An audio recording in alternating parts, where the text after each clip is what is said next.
So we go on to our Dr. Mahipal Sachdev, who is the chairman and the medical director of the Center for Sight Group of Hospitals, our very popular past president, and he is going to talk on financial targets the way I do it. Sadly, he has 10 minutes. He would talk for 2 hours too, but he has to talk it all in 10 minutes. Yeah, because it's your husband who said come at 10:15.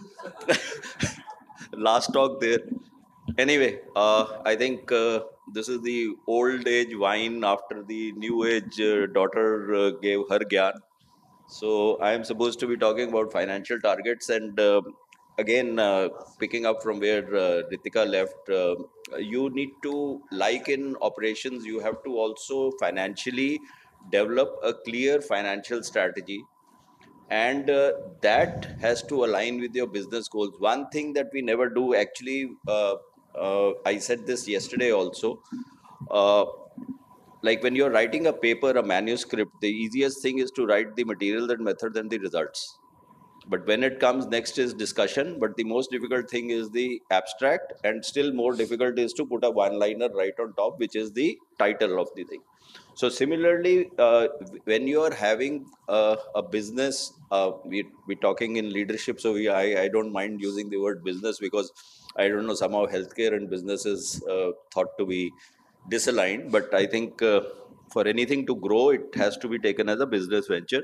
So your business goals right from the beginning, from the day one, like whether you're starting a practice or you are already established, they need to be established, and you need to have a 5-year plan at least as to what you want to achieve in the next 5 years. And definitely what you want to achieve in the next year, that is, we do it according to the financial, and then break it down into quarters, and break it down into months, and then break it down into weeks, and then break it down into every day. So you have to have a business goal which has to be defined, and then you have to have a clear financial strategy on that. And the revenue growth has to at times be subservient to the profitability, because often we only look at the revenue growth, that what is our revenue, but what is your, at the end of the day, all companies are valued on profit after tax. So that is, at the end of the day, you have to look at the profitability, and then there is an important metrics which is called as ROCE, that is on the capital invested, that what is your return. So you may buy a machine of 5 crores, but your return is zilch. So those are the things that you have to clearly define: revenue, profit, and return on capital. So this is what you have to do when you are doing. And thereon, whenever you start anything on financial planning, you have to look at your SWOT analysis, and you must do this, that what are your strengths, on what you can play, what you can leverage, what are the opportunities in that particular area, what are your weaknesses, how you can get over with those weaknesses. And if somebody is very strong, like I will not go in Calcutta and compete with Disha on pricing and things like that, because I know that's my weakness. I will not be able to work in those many numbers. And what are the threats that you have? So when you do every year, at the beginning, there has to be a budget meeting, and there has to be a financial planning, and there has to be a control and oversight. That means that whatever you have set as a budget, how do you control it, and what is the oversight on that particular thing? The performance needs to be evaluated. We, for example, have a BI report or a business intelligence report that comes to us every day, and that is across the centers, as also each center has to give its report as to what it is, and then you have to compare it pro rata with the last year's performance, and what was your budget as the percentage of the budget that is achieved. So that is what you have to do, and then evaluate as to what is the performance and take corrective actions. So that is very important as to what you need to do. And if you are failing in a particular area, or if you are not, like the question that was asked was that what percentage of growth are you looking at, that you have to set beforehand as to what should be the growth per percentage that should be there. And you should identify how you reach that target. It will be ultimately be a subset of A, B, C, D, E. That means that you will cataract, refractive, retina, plasty, then pharmacy, opticals, all those things, OPD, etc., investigation, all those will go into a pool. So therefore, you need to have identify the basic issues, and you need to identify as to what all are going to feed into that particular thing. Sorry. You have to analyze key financial metrics and monitor and analyze daily, weekly, monthly. This I have already told. Daily sales report is something that we get. We call it as a DSR. So DSR comes from every center, and that gives you the sales summary. That means what is the total revenue that you have got, what is the sales comparison, as I told you, with the last year, what are the goals and targets, so what is the percentage achieved as per your goals and targets, and analysis and insight as to whether it is going up or down. For example, if we are in a place where Eid is very this thing, Muradabad center, for example. So if last month Muradabad was not doing well, or if there was another place where there's a lot of Muslim population and it doesn't do well, you don't take the stick and beat them that okay, it is there, but because there are factors, a Diwali coming in, you know it is not going to do well and things like that. So that is what is important. And you have to divide it subspecialty wise. Don't let a cataract cover a downfall in refractive, or a refractive cover the downfall in retina or into plasty, etc. And please track these other things: OPD, IPD, pharma, and opticals. Now, the key metrics involves patient satisfaction, uh, the revenue per patient, Ritika has talked about, and cost per procedure. So the cost of goods is something very, very important, that the cost of goods has to be looked at. And that is what I feel is, see, for example, if you have an EBITDA percentage of 20%, for every for every 1 rupee that you save, that is equivalent to 5 rupees of revenue. So if you have to do that, so that is something very important, that money saving is often not looked at, and you should negotiate hard, because the margins I know are very huge with the suppliers. The same lens they can sell to somebody at 5,000, 6,000, and you can actually get it at 3,000 rupees. So you have to negotiate very hard. And like often I compare notes with Ronnie and Shreyas and ourselves, and we see that there is a price differential, and we need to collectively maybe bargain and get good prices. But money saved is money earned. That is something very important.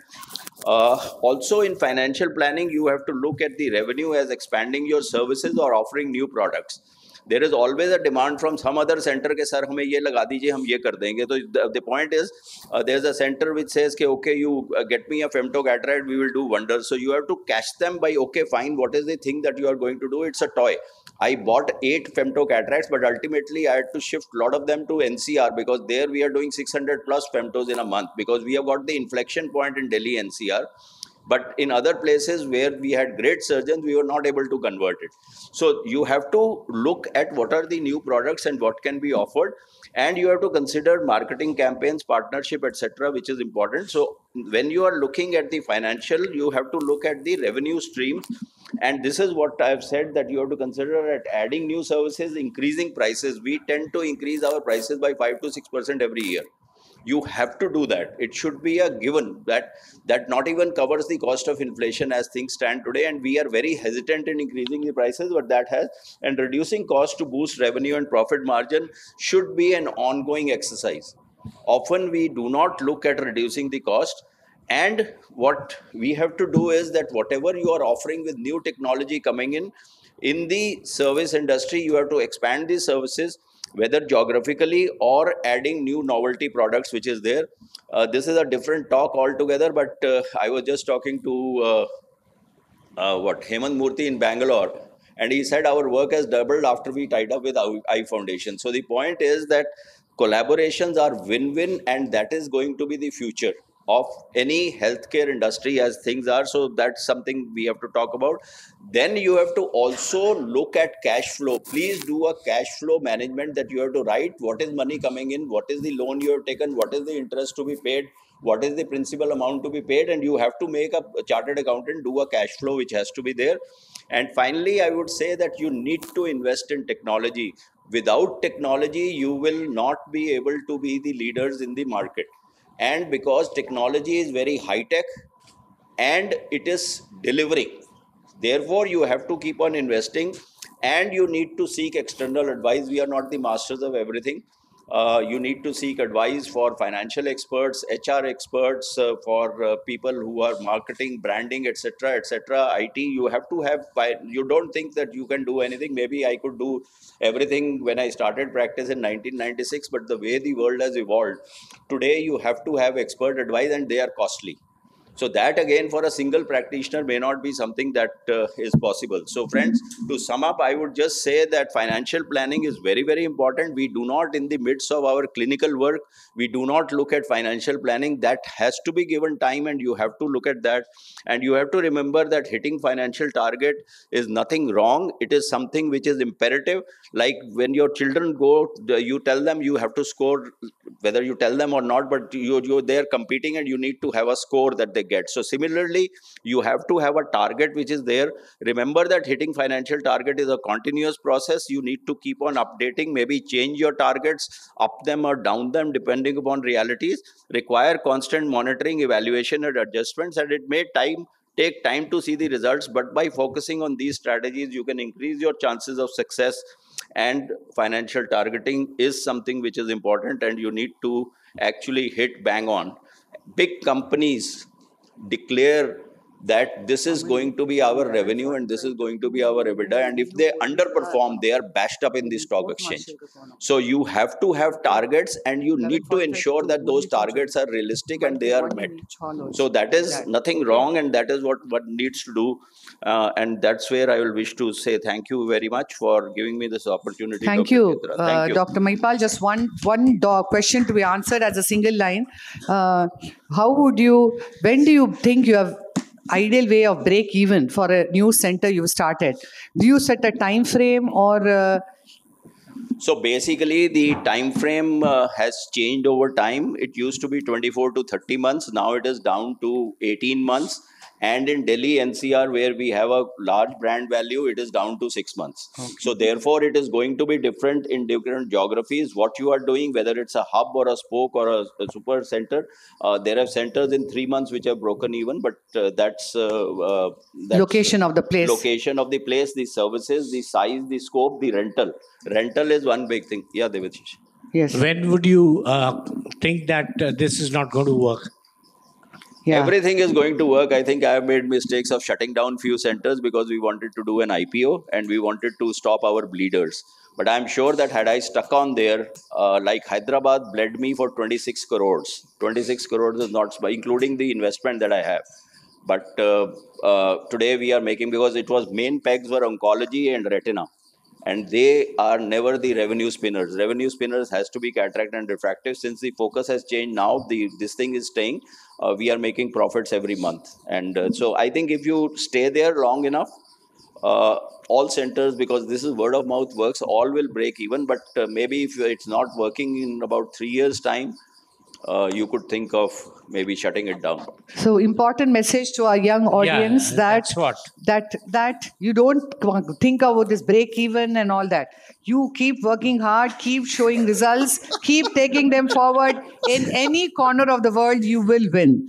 Sir, the winning has to be in your mind. Ma'am, just one question, sir. Regarding the percentage growth, again, from a beginner versus an established practice, what would be the percentage growth that you target? See, if you want to be a unicorn, you need to grow 200% a year. But I think it depends again on your startup.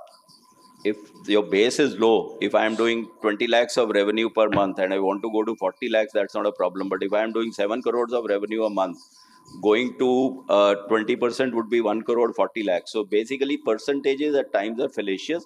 But for the first 3 years, you should at least grow at 50% year on year. Yes. Thank you. Thank you very much. For a new startup. Thank you very much for sparing your time and being with us. I hope all the young leaders are attending everything. Some of the information, if not used today, will come of use tomorrow. So please be glued. And it was with great difficulty I got all these speakers and this expert